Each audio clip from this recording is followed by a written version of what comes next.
স্থাপিত হয়েছিল, এখানে অসংখ্য নবী রাসূলের পদচারণা রয়েছে।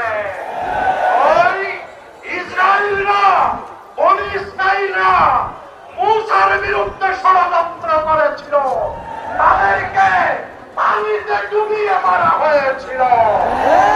এই ইসরায়েলকে আমরা হুঁশিয়ারি দিয়ে বলতে চাই, আজ থেকেই তোমরা সেখানে হত্যাযজ্ঞ বন্ধ করো।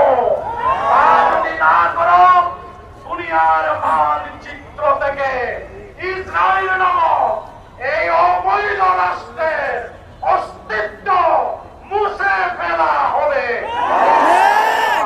আমরা আরব বিশ্বের বিলাসী শাসকদের ধিক্কার জানিয়ে বলতে চাই, তোমরা আমেরিকার পদগ্রহণ করার জন্য ফিলিস্তিনের ব্যাপারে তোমাদের অবস্থান পরিষ্কার করতে পারোনি। তোমাদের অবস্থান পরিষ্কার না করলে বিশ্ব মুসলিম উম্মাহ তোমাদের বিরুদ্ধেও ফুঁসে উঠবে।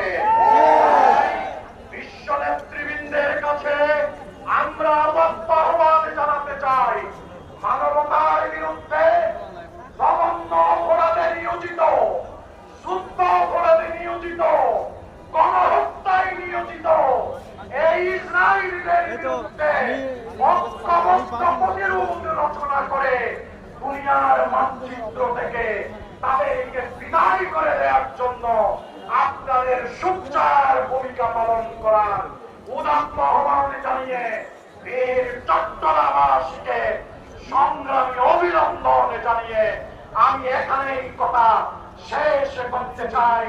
গাজা আমাদের হবে, আকসা মুসলমানদের হবে ইনশাআল্লাহ।